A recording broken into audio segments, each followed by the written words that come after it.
आपका स्वागत है इस मौन गुण और जागरण की यात्रा में। सब्सक्राइब करें, ध्यान करें और स्वयं को जानें। कहानी का शीर्षक भिक्षुणी विशाखा, करुणा की दीप शिखा। एक आत्मिक यात्रा गौतम बुद्ध की छत्रछाया में।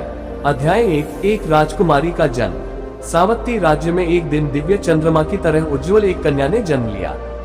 राजा धना और रानी सुमेधा की यह पुत्री बचपन से ही विलक्षण थी। उसका नाम रखा गया विशाखा। उसके शरीर से ऐसी आभा निकलती मानो चंद्रमा स्वयं उसकी छाया में विश्राम करता हो। परंतु वह आभा केवल बाहरी नहीं थी, वह उसके मन की करुणा, सेवा और सत्य की प्यास की झलक थी। अध्याय 2। ज्ञान की पहली बूंद। विशाखा जब मात्र 8 वर्ष की थी तब एक बार बुद्ध के कुछ शिष्य नगर में आए। उन्होंने अल्पवय बालिका से भिक्षा मांगी। महलों में पली विशाखा ने मुस्कुराते हुए कहा, भिक्षा देना मेरा सौभाग्य होगा, परंतु मन को भी दान के योग्य बनाना चाहिए। बुद्ध के शिष्यों ने जब ये बात बुद्ध को बताई तो बुद्ध मुस्कुराए, ये कन्या पिछले जन्मों से साधना में है। ये जन्म उसके अंतिम द्वार तक की यात्रा है। अध्याय 3। गृहस्थी और द्वंद्व। समय बीता और विशाखा का विवाह एक धनी व्यापारी के पुत्र से हो गया। उसने सांसारिक जीवन को अपनाया, परंतु संसार की तृष्णा उसके मन को कभी बांध न सकी। महल में रहते हुए भी वह प्रातः ध्यान करती, निर्धनों की सेवा करती और मन में निरंतर एक आवाज सुनती, सत्य कहाँ है। अध्याय 4। बुद्ध से प्रथम मिलन। एक दिन बुद्ध सावत्ती आए। समस्त नगर बुद्ध के दर्शन के लिए उमड़ा। विशाखा अपने पिता के साथ पहुंची। बुद्ध को देखकर उसने भूमि पर दंडवत किया। बुद्ध ने कहा, विशाखा, तू आई थी, अब मैं जानता था। सत्य की प्यास तुम्हें यहाँ लाई है। उस दिन बुद्ध ने उसे धर्म की व्याख्या की, अनिच्छा, नश्वरता, दुख, पीड़ा और अनात्मा अहंकार का भ्रम। विशाखा की आंखें भर आई। प्रभु, मुझे दीक्षा दे। अध्याय 5। भिक्षुणी विशाखा का जन्म। राजमहल, वस्त्र, आभूषण सब छोड़कर विशाखा ने बुद्ध से दीक्षा ली और भिक्षुणी बन गई। अब वह केवल विशाखा नहीं, भिक्षुणी विशाखा थी, सावत्ती की दीप शिखा। उसने अनेकों नारियों को दीक्षा दी, उनकी पीड़ा सुनी और उन्हें शील, समाधि और प्रज्ञा के पथ पर चलाया। अध्याय 6। भिक्षुणी संघ की जन्मी। बुद्ध ने भिक्षुणी विशाखा को भिक्षुणी संघ की मातृशक्ति कहा। वह पहली भिक्षुणी थी जिसे यह अधिकार प्राप्त था कि वह अन्य स्त्रियों को भी दीक्षा दे सकती थी। बुद्ध ने कहा, स्त्री भी उस पार जा सकती है यदि उसके भीतर वैराग्य हो। विशाखा के नेतृत्व में स्त्रियां जंगलों, नगरों, गांवों में धर्म का प्रचार करने लगी। अध्याय 7। शोक की अग्नि और धैर्य की वर्षा। एक बार भिक्षुणी विशाखा के पुत्र की मृत्यु हो गई। अन्य भिक्षुणियां विलाप करने लगी, पर विशाखा मौन रही। किसी ने पूछा, माताजी, आप रो क्यों नहीं रही? उसने कहा, जिसने मृत्यु के स्वरूप को समझा वह मोह के आंसू नहीं बहाता। मेरा पुत्र शरीर था, आत्मा नहीं। वह चला गया जैसे फूल मुरझा जाते हैं। अध्याय 8। बुद्ध के अंतिम शब्द। बुद्ध जब महापरिनिर्वाण की ओर अग्रसर थे तो विशाखा उन्हें अंतिम बार मिलने पहुंची। उसने भूमि पर सिर रखा और कहा, प्रभु, आपने मेरी आत्मा को सत्य का स्वरूप दिखाया। अब मेरे भीतर कोई प्रश्न नहीं है। बुद्ध मुस्कुराए, विशाखा, तुम दीपक बन गई हो, अब अन्य के पथ को प्रकाशित करो। अध्याय 9। आत्मा की अंतर्दृष्टि। भिक्षुणी विशाखा ने अपने जीवन के अंतिम वर्षों में आत्म साक्षात्कार की अनुभूति की। वह ध्यान में बैठती और कहती, शरीर नश्वर है, पर जो जानता है वह नित्य है। मैंने देखा है उस अचल को, वह जो परे है सुख दुख से। अध्याय 10। बुद्धत्व की छाया में विश्राम। विशाखा की मृत्यु एक शांत रात्रि में ध्यान की अवस्था में हुई। उसकी देह पर मंद मुस्कान थी, जैसे कोई अपने घर लौट गया हो। बुद्ध के शिष्यों ने कहा, एक दीप बुझा नहीं है, वह प्रकाश में विलीन हो गया है। अध्याय 11। गृहस्थ जीवन में धर्म का बीज। भिक्षुणी बनने से पहले विशाखा ने जिस परिवार में विवाह किया वह अत्यंत संपन्न था। उसके पति मिगारसेन एक कट्टर ब्राह्मण थे। प्रारंभ में वे बुद्ध के विरोधी थे, लेकिन विशाखा की सेवा, संयम और धर्म की झलक से वे परिवर्तित हो उठे। एक दिन विशाखा ने उन्हें बुद्ध का उपदेश सुनाने का आग्रह किया। पहले तो मिगारसेन ने मना किया, पर विशाखा ने कहा, जिस प्रकार अंधा व्यक्ति प्रकाश नहीं देख सकता, वैसे ही जो हठ में जीता है वह सत्य नहीं देख सकता। मिगारसेन ने जब बुद्ध को सुना, उनकी आंखों से आंसू बहने लगे। उन्होंने विशाखा से कहा, तुमने मेरी आत्मा को पुनः जन्म दिया, आज से तुम मेरी आध्यात्मिक जननी हो। तभी से विशाखा को मिगार माता भी कहा जाने लगा। अध्याय 12। पवित्र अम्बपाली और विशाखा का मिलन। एक दिन बुद्ध के संघ में एक विख्यात गणिका अम्बपाली ने दीक्षा की इच्छा प्रकट की। अधिकांश भिक्षुणियां संकोच में पड़ गईं। एक गणिका संघ में पर विशाखा ने कहा, यदि कीचड़ में कमल खिल सकता है तो क्यों न अम्बपाली भी पवित्रता की प्रतीक बन सकती है। विशाखा ने स्वयं अम्बपाली को दीक्षा दी और उसे ध्यान, शील और प्रज्ञा की शिक्षा दी। अम्बपाली बाद में अरहंत बनी और उसने विशाखा को माँ कहा। अध्याय 13, नगर वधू से नवजीवन तक। विशाखा अनेक बार ऐसे लोगों के संपर्क में आई जो समाज में तिरस्कृत थे, चोर, गणिकाएं, उपेक्षित स्त्रियां। पर वह किसी को अयोग्य नहीं मानती थी। वह कहती थी, हर आत्मा मूलतः निर्मल है। धूल उसे ढक सकती है पर मिटा नहीं सकती। उसके उपदेशों से अनेकों ने अपना जीवन त्याग दिया और संघ में आकर मोक्ष की ओर बढ़े। अध्याय 14, अनुपम दान की देवी। विशाखा ने बुद्ध और संघ के लिए पूर्वाराम नामक भिक्षुणी विहार का निर्माण करवाया। यह उस समय का सबसे बड़ा विहार था जिसमें 500 से अधिक भिक्षुणियां निवास करती थी। वो प्रतिदिन भिक्षुणियों के लिए भोजन, वस्त्र, औषधियां और ध्यान के उपकरण उपलब्ध कराती थी। उसकी सेवा में कभी कोई अहम नहीं था। वह कहती, मुझे कुछ नहीं देना, मुझे अपने भीतर का अंधकार हटाना है, यही मेरा दान है। अध्याय 15, शील की परीक्षा। एक दिन एक नवदीक्षित भिक्षुणी ने ध्यान में कुछ त्रुटि कर दी। अन्य भिक्षुणियां उस पर क्रोधित हो उठी। विशाखा ने उन्हें रोका और कहा, ध्यान की भूल तो मार्ग की शुरुआत है। क्या तुम सबने बिना गिरकर चलना सीखा था? फिर उसने उस भिक्षुणी को गले लगाया और कहा, वैराग्य केवल वस्त्र नहीं, दृष्टि का परिवर्तन है। उस दिन से संघ में दया का एक नया अध्याय जुड़ गया। अध्याय 16, अश्रु और निर्वाण। जब बुद्ध कुशीनगर में महापरिनिर्वाण के समीप थे तो विशाखा को बुलाया गया। वो वृद्ध हो चुकी थी, शरीर थक गया था, पर उसकी आत्मा प्रज्वलित थी। बुद्ध ने उससे कहा, विशाखा, तुमने स्त्रियों को उनके आत्मिक अधिकार दिलाए। तुम्हारा जीवन स्वयं एक उपदेश है। विशाखा ने कहा, प्रभु, अब मैं भी उसी ज्योति में विलीन होना चाहती हूँ जिसकी ओर आपने इशारा किया। अध्याय 17, निर्वाण की ओर अंतिम यात्रा। अपने जीवन के अंतिम क्षणों में विशाखा पूर्वाराम विहार में ध्यानमग्न हुई। उसने अपने शिष्यों से कहा, अब मैं लौट रही हूँ जहाँ से आई थी। तुम दीप बनो एक दूसरे के लिए। बुद्ध का वचन ही तुम्हारा आधार हो। वह ध्यान में ही निर्वाण को प्राप्त हुई, न कोई विक्षोभ, न कोई श्वास, केवल मौन और शांति। अध्याय 18, बोधिसत्व की भूमिका। विशाखा को बुद्ध ने भविष्यवाणी की थी कि वह अगले जन्म में बोधिसत्व बनकर उत्पन्न होगी जो दूसरों के लिए पुनः जन्म लेता है, करुणा के लिए। वह साधारण स्त्री नहीं थी, वह एक चेतना थी। वह कहती थी, जो खुद के लिए जीता है वह मिट जाता है, जो सबके लिए जलता है वही सूर्य बनता है। अध्याय 19, आज के युग की प्रेरणा। आज जब नारी शक्ति की बात होती है, विशाखा एक प्रतीक बनकर उभरती हैं, जिन्होंने संसार को त्यागा नहीं बल्कि सेवा और सच्चे वैराग्य से संसार को बदला। उनका जीवन ये सिखाता है कि सच्चा मोक्ष त्याग में नहीं, त्याग की भावना में है। अध्याय 20, विशाखा अमर है। विशाखा आज भी जीवित है, हर उस नारी में जो अपने भीतर की शक्ति को पहचानती है, हर उस पुरुष में जो सेवा को पुरुषार्थ समझता है, हर उस साधक में जो आत्मा के सत्य को जानने निकलता है। अध्याय 21, अंधे पुत्र की कथा। एक दिन एक स्त्री रोती हुई विशाखा के पास आए। उसका छोटा बेटा जन्म से ही अंधा था। वह कहती, भगिनी, मैंने जाने कितने तीर्थ किए, कितनी पूजा की, पर कुछ नहीं हुआ।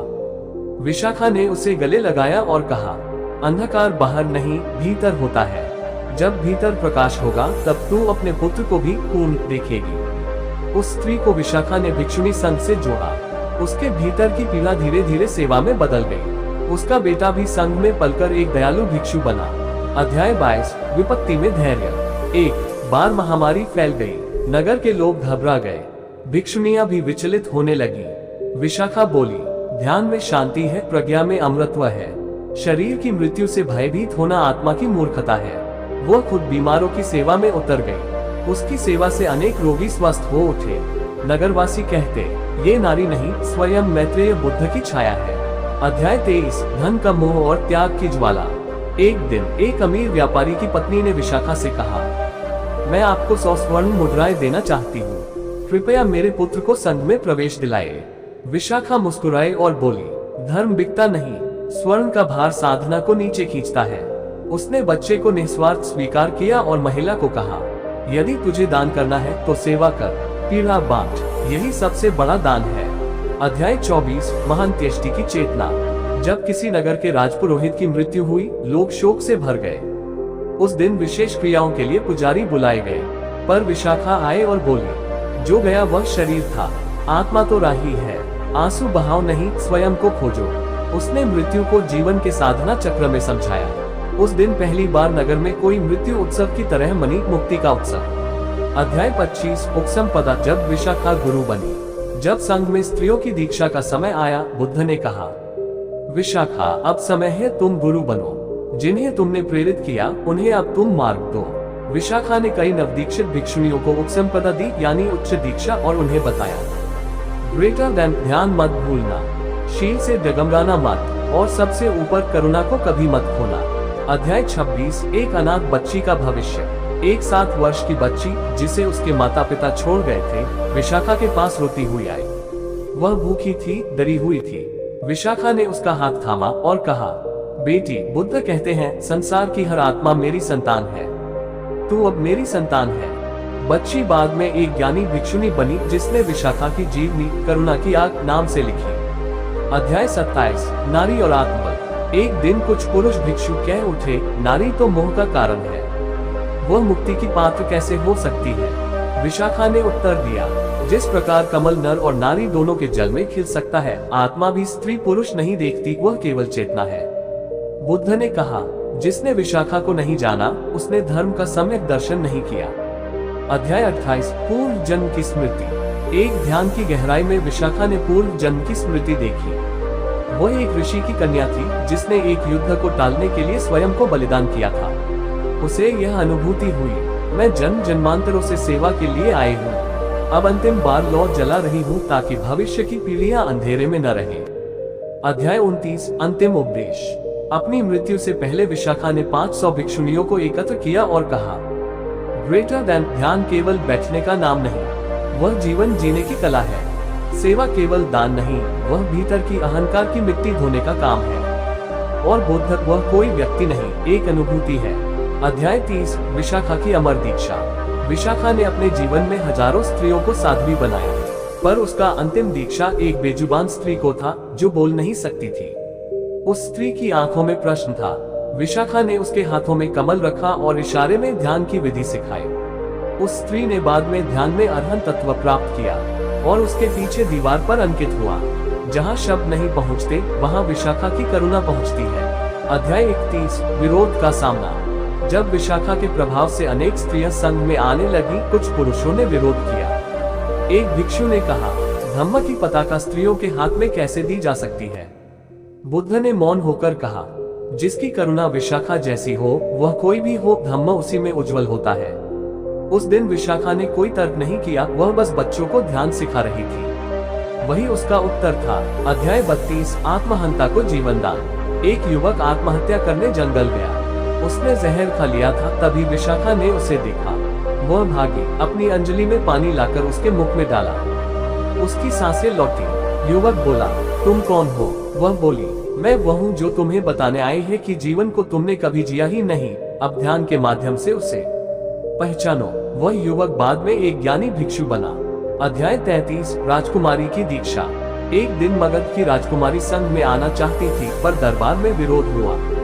राजा बोला, राजमहल की कन्या भिक्षुणी नहीं बन सकती। राजकुमारी ने उत्तर दिया, तो क्या आत्मा का कोई कुल होता है? बुद्ध मुस्कुराए और बोले, विशाखा, उसे मार्ग दो। विशाखा ने उसका सिर मुंडवाया और कहा, आज तुझे दुनिया राजकुमारी कहती थी, अब तू आत्मा की साम्राज्ञी बन गई। अध्याय 34 तपस्या और सहजता। कुछ तपस्विनियां कष्ट देकर साधना करती थी, उपवास, कांटों पर सोना, मौन व्रत। विशाखा ने देखा और बोली, यदि आत्मा कांटों से मुक्त होनी है, तो शरीर को कांटों पर क्यों सुलाया जाए? उसने उन्हें सहज ध्यान सिखाया। धीरे धीरे वे स्त्रियां भी सेवा और सम्यक साधना के मार्ग पर आई। अध्याय 35 विशाखा का मौन ध्यान। एक दिन विशाखा 7 दिन तक मौन में चली गई। कोई पूछता, क्या तप कर रही हो? कोई कहता, क्या दुखी हो? बुद्ध ने मुस्कुराकर कहा, वह आत्मा अब अपने अंतरतम मंदिर में प्रवेश कर गई है। यह मौन साधारण नहीं, निर्वाण की सीढ़ियां है। जब वह बाहर आए, उसकी आंखें कुछ और ही कह रही थी, जैसे ब्रह्मांड के पार से लौटी हो। अध्याय 36 भिक्षुणी संघ की स्थापना। बुद्ध के कहने पर विशाखा ने महिला साध्वियों के लिए अलग भिक्षुणी संघ की व्यवस्था बनाई। नियम, ध्यान की विधियां, आहार और साधना चक्र। उसने लिखा, ग्रेटर देन साधना का कोई लिंग नहीं होता। आत्मा नारी पुरुष नहीं, केवल अग्नि होती है, और अग्नि जिस पात्र में पड़े वह दीपक बनता है। अध्याय 37 अंतिम प्रश्न। बुद्ध ने विशाखा से अंतिम प्रश्न पूछा, तू कितनी आत्माएं मुक्त कर सकी? विशाखा ने आंखें मूंद ली और कहा, गिन तो नहीं सकी, पर जब जब किसी की पीड़ा को अपना समझा वही मुक्ति थी। बुद्ध बोले, सही उत्तर। तू अब केवल विशाखा नहीं, तू करुणा का स्रोत है। अध्याय 38 बुद्ध की विदाई। जब बुद्ध का महापरिनिर्वाण हुआ, विशाखा सबसे पीछे बैठी रही। वह रोई नहीं। किसी ने पूछा, तुम शोक में नहीं हो? उसने कहा, बुद्ध गए नहीं, वे हर उस प्राणी में हैं जहां करुणा जीवित है। मैं रोऊंगी नहीं, मैं वह करूंगी जो उन्होंने सिखाया, ध्यान और सेवा। अध्याय 39 विशाखा का निर्वाण। एक शांत रात्रि में विशाखा ध्यान में बैठी। उसने अंतिम बार गहरी सांस ली और कहा, ग्रेटर देन। यदि कोई स्त्री यह कहानी पढ़े और आत्मा की शक्ति पहचाने तो समझना मैं वही हूँ। और वह निर्वाण में समा गई, बिना किसी शोक, बिना किसी पीड़ा के। अध्याय 40 परंपरा की लौ। विशाखा के बाद भिक्षुणी संघ चलता रहा। उसकी शिक्षाएं ग्रंथों में नहीं, लोगों के जीवन में रही। हर उस स्त्री में विशाखा की छाया रही, जो भय के बदले ध्यान चुनती है, जो पीड़ा में सेवा करती है और जो आत्मा को अपना स्वामी मानती है। अध्याय 41 विशाखा का उत्तराधिकार। विशाखा के निर्वाण के बाद भिक्षुणियां भ्रमित थी। अब मार्गदर्शन कौन देगा? तभी एक युवती खड़ी हुई और बोली, माँ, विशाखा ने मुझे मौन में सिखाया था। ध्यान वह दीपक है जो बिना बात किए भी दिशा दिखा देता है। उसका नाम आनंदी था और वही विशाखा की आत्मिक उत्तराधिकारी बनी। अध्याय 42 आत्मा का दीपोत्सव। विशाखा की स्मृति में एक दिन दीप जलाए गए। हर भिक्षुणी ने अपने दीपक में एक संकल्प रखा, मैं भय को त्यागूंगी, मैं सेवा करूंगी, मैं हर स्त्री को आत्मा की रोशनी दिखाऊंगी। एक वृद्धा ने कहा, जब तक ये दीप बुझेंगे नहीं, विशाखा जीवित रहेगी।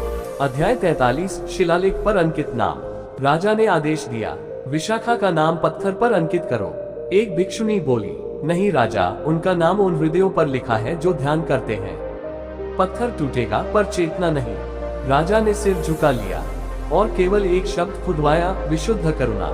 अध्याय 44 भिक्षुणियों का वैशाख पर्व। विशाखा के निर्वाण की तिथि पर हर वर्ष वैशाख पर्व मनाया जाने लगा। न कोई पूजा, न मूर्ति, केवल ध्यान, मौन और सेवा। उस दिन सारी भिक्षुणियां निर्धनों को ध्यान सिखाती, रोगियों की सेवा करती और अपने भीतर की विशाखा को प्रकट करती।